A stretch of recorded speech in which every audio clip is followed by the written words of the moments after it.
तो ईरान और अमेरिका के बीच कल दूसरे दौर की बातचीत हो रही है, लेकिन उससे पहले दो बैठकें और हुई हैं।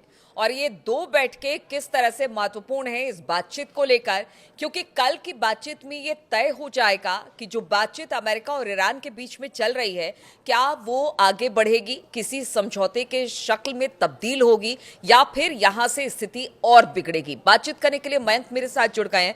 मयंक, देखिए, कल बातचीत होनी है, सबकी निगाहें इस बातचीत पर है और ये बातचीत रोम में होगी। बताया जा रहा है अमेरिका और ईरान के वहां पर पहुंचेंगे और उसके बाद बातचीत आगे बढ़ेगी। लेकिन उससे पहले दो मुलाकातें और हुई हैं। किनके बीच मुलाकात हुई है, क्या कुछ इस मुलाकात के बाद निकलकर सामने आ रहा है, बताइए सर। देखिए, दूसरे शब्दों में अगर मैं कहूँ सीधा पॉइंट पे आके, तो कल ये तय हो जाएगा कि अमेरिका और ईरान के बीच जंग होगी या शांति होगी। ठीक है। कल का दिन बेहद महत्वपूर्ण है पूरे मिडिल ईस्ट के लिए। कल इस बात की एक खाका तैयार हो जाएगा, एक स्क्रिप्ट कल तैयार होने वाली है कि ईरान के साथ अमेरिका की जंग होगी या नहीं होगी। अब आपने दो बैठकों की बात की। पहली बैठक की जो बात है वो बहुत अहम है। ईरान के विदेश मंत्री अब्बास अराक्ची ने कल पुतिन से मुलाकात की है। वो मॉस्को गए और पुतिन से मुलाकात की। लेकिन इस मुलाकात को लेकर भी एक बहुत बड़ी खबर आई है कि अब्बास अराक्ची जो विदेश मंत्री हैं ईरान के, वो खामेनेई साहब का एक लेटर लेके पुतिन के पास गए हैं। अच्छा। और ये बात खुद ईरान के विदेश मंत्रालय की तरफ से कही है कि खामेनेई साहब की तरफ से एक लेटर, संदेश लिखा गया है जो कि पुतिन को दिया गया है, जिसमें परमाणु डील को लेके ईरान का क्या रुख है, ये खामेनेई साहब ने मैसेज पुतिन तक साफ कर दिया है। ठीक है। अब्बास अराक्ची की जो मुलाकात हुई है मॉस्को में पुतिन से, उसके बाद देखिए उनकी तरफ से दो अहम बयान आए हैं, वो बताना बहुत जरूरी है। पहला बयान उनकी तरफ से आया है न्यूक्लियर डील को लेके और ईरान के परमाणु कार्यक्रम को लेके। उन्होंने कहा है इफ दे कंटिन्यू, ये अमेरिका के लिए कह रहे हैं अब्बास अराक्ची, ईरान की जो विदेश मंत्री कह रहे हैं, अमेरिका के लिए कह रहे हैं if they continue to present conflicting and contradictory positions, things will be difficult. अगर अमेरिका अपना स्टैंड बार बार बदलता है तो यहाँ से चीजें जो है वो ठीक नहीं होगी। और दूसरी बात उन्होंने कही है कि ईरान जो है वो किसी भी कीमत पर अपना परमाणु अधिकार कार्यक्रम चलाने का अधिकार नहीं छोड़ेगा।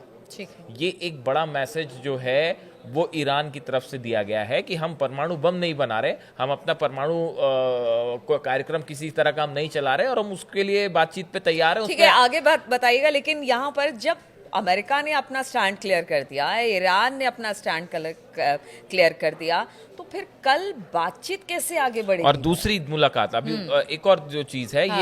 ये हो गई पहली मुलाकात। इसमें ये कहा जा रहा है कि कल की बैठक में ईरान का क्या रुख होगा, ये पुतिन और ईरान के बीच इस मुलाकात में तय हो गया है। अच्छा। कि ईरान को कल उस बैठक में क्या करना है, इसमें क्या स्टैंड होगा, क्या शर्तें होंगी, ईरान क्या इस बात के लिए तैयार होगा कि परमाणु कार्यक्रम पर रोक लगे, या जो भी शर्तें हैं, इसको लेके जो खाका तैयार होना है वो पुतिन और ईरान के बीच इस बैठक में तय हो गया। इसके अलावा देखिए, जो दूसरी बैठक का आपने जिक्र किया, एक दूसरी बड़ी अहम बैठक हुई है। सऊदी अरब के जो डिफेंस मिनिस्टर हैं प्रिंस खालिद बिन सलमान, ये ईरान गए हैं और ईरान के बड़े अधिकारियों से इनकी मुलाकात हुई है। और इनकी मुलाकात देखिए IRGC के जो चीफ हैं उनके साथ भी इनकी मुलाकात हुई है, मोहम्मद बाघेरी के साथ, और जो प्रेसिडेंट हैं मोहम्मद पेजिशकियान, इनके साथ भी मुलाकात हुई है। तो सऊदी के डिफेंस मिनिस्टर का बातचीत से ठीक पहले ईरान जाना, यह माना जा रहा है कि अमेरिका का संदेश लेके सऊदी के डिफेंस मिनिस्टर ईरान के पास गए हैं कि इस पूरे मामले में अब अमेरिका क्या चाहता है। पहले भी देखिए एक लेटर भिजवाया गया था ट्रंप की तरफ से खामेनी साहब को, ईरान को, वो भी सऊदी के द्वारा भिजवाया गया था। और अब ये कहा जा रहा है कि ये एक मीटिंग हुई, अहम अधिकारियों के साथ मीटिंग हुई, जिसमें अमेरिका इस पूरी परमाणु डील को लेकर क्या सोचता है, क्या शर्तें हैं, इसके बारे में विस्तार से चर्चा हुई है। तो आप एक तरफ देखिए कि ईरान के साथ पुतिन खड़े हैं और सऊदी अरब जो है वो अमेरिका का संदेश लेके ईरान गया है। हालांकि देखिए यहाँ पे भी जो है एक बार फिर हम कह रहे हैं कि ईरान ने और खामेनी ने जो है बहुत अच्छी विदेश नीति का यहाँ पे भी उदाहरण पेश किया उन्होंने। देखिए इस मीटिंग के बाद जो बताया जा रहा है कि खामेनी साहब की तरफ से जो बयान आया है, उन्होंने कहा है कि our believe is that the relationship between the Islamic Republic of Iran and Saudi Arabia is beneficial for both countries.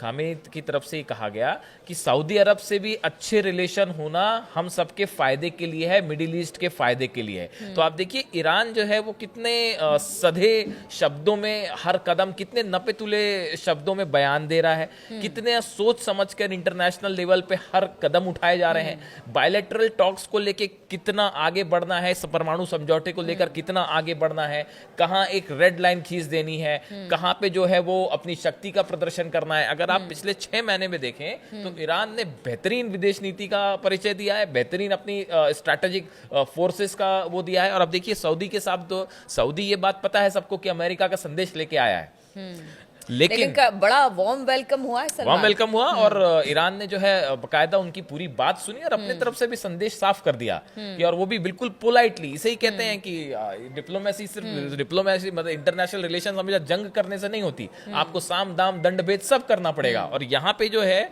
इसीलिए कुछ एक्सपर्ट्स मानते हैं कि ईरान ने अपना बहुत ही अच्छा जो है विदेश नीति का परिचय दिया है। अब देखिए यहाँ पे एक बड़ी बात निकल के जो ये है कि जो आपका बड़ा सवाल था कि साहब अब इस डील में आगे क्या होगा, क्योंकि दोनों अपनी अपनी बातें तो पहले ही रख देखिए चुके हैं। ऐसे में क्या लगता है ट्रंप आगे जो बढ़ेगी है, बात? हाँ ये बहुत मुश्किल बात है, आगे बढ़ेगी या नहीं बढ़ेगी, क्योंकि ईरान जो है उसकी तरफ से एक बात साफ है कि भाई देखिए हम ना न्यूक्लियर बम बना रहे हैं, ना हम किसी तरह का अगर आपको उसके संबंधित में कोई समझौता है, बातचीत है, हम उसके लिए तैयार है, लेकिन हम जो है वो अपना न्यूक्लियर एनर्जी का जो एक राइट है, बेसिक राइट कि उससे हमें बिजली बनानी है, अपने कारखाने चलाने हैं, वो हम छोड़ने के लिए तैयार नहीं। ये स्टैंड ईरान का इस समय है। ट्रंप की तरफ से कह दिया है कि आपको अपने पूरे परमाणु कार्यक्रम पर रोक लगानी चाहिए। तो यहाँ पे एक डेडलॉक है बड़ा, इसमें कोई दो मत नहीं है कि अब ये बात आगे कैसे बढ़ेगी, ये बड़ी समस्या है। और इसीलिए ट्रंप की तरफ से पुतिन को कहा गया है समझौता करवाइए, या सऊदी अरब की तरफ से मैसेज आ रहा है कि किसी भी तरह से जो है ये युद्ध ना हो, क्योंकि अगर युद्ध की स्थिति बन जाती है, पहली बात तो मतलब मैं व्यक्तिगत तौर पे अगर आप पूछे तो मुझे नहीं लगता कि यहाँ पे युद्ध होने वाला है, क्योंकि ये बड़ा अमेरिका के लिए, खुद के लिए ही बड़ा ये कदम सही नहीं होगा। किसी समस्या का हल भी नहीं है, बिल्कुल हल नहीं है। हाँ। और देखिए अभी इंटरनेशनल हम बार बार कह रहे हैं इकोनॉमी इस पोजीशन में है ही नहीं, टैरिफ वॉर इतना जबरदस्त छिड़ा हुआ है, इंटरनेशनल इकोनॉमी की हालत बहुत खराब है। ऐसी स्थिति में कुल मिला के ईरान ने जो स्टैंड ले रखा है इस परमाणु टॉक के ठीक पहले, और ये जो 2 मुलाकात हुई है, इससे ये तय हो जाएगा। तो फिर से कह रहे हैं कल इस बात की आधारशिला रख दी जाएगी कि आगे बात अब कुछ बढ़ पा रही है या युद्ध वाली स्थिति बन रही है। और ट्रंप का एक और बयान आ गया, उन्होंने ये कह दिया है कि हमने नेतन्याहू को, इजराइल को फिलहाल हमला करने से कुछ समय के लिए रोक दिया है। मतलब ट्रंप की जो है वो धमकी भी साथ ही साथ समय समय पर वो ये बताते रहते कि हमने रोका, हमने बोला अब कर दो, मतलब तो ये भी चल रही है साथ ही साथ। एक तरफ शांति की भी बात हो रही है, दूसरी तरफ धमकी भी चल रही है। तो अमेरिका की तरफ से ये भी कहा गया कि हमने अभी फिलहाल जो है वो रोक लगा दी है, इजराइल को मना किया है हमला करने से, जब तक ये परमाणु टॉक्स नहीं हो रही। तो देखिए कुल मिला के बात ये है कि कल अगर किसी तरह से कोई समझौते की दिशा में बात आगे बढ़ती है तो ठीक है, वरना फोर्सेस दोनों की तैयार है और जंग या शांति कल एक सवाल और जवाब, बस खत्म करने का वक्त आ गया है। क्या अगर किसी तरह से बातचीत आगे बढ़ती है तो क्या कोई बीच का रास्ता निकलेगा कहीं? बिल्कुल, कुछ लगता है कि किसी एक मसौदे पर कुछ समझौता हो जाए? आपने बड़ी बड़ी बात बोली। असल में कम से कम 5 से 7 देश इस कोशिश में लगे हुए हैं कि किसी तरह से बीच में कोई जो है एक पॉइंट पे आके दोनों को राजी करवा दिया जाए। सऊदी अरब लगा हुआ है, जॉर्डन लगा हुआ है, कतर लगा हुआ है, रूस अपनी तरफ से बीच में जो है वो मध्यस्थता करके ऐसा लग रहा है कि कोई समझौते की स्थिति बन जाए, किसी भी तरह से हमले वाली स्थिति ना आए। तो देखिए कुल मिला के मामला ये है कि कोई नहीं चाहता कि युद्ध हो, कोई इस्लामिक कंट्री नहीं चाहती कि ईरान और अमेरिका का युद्ध हो, बल्कि पूरी दुनिया नहीं चाहेगी कि युद्ध हो।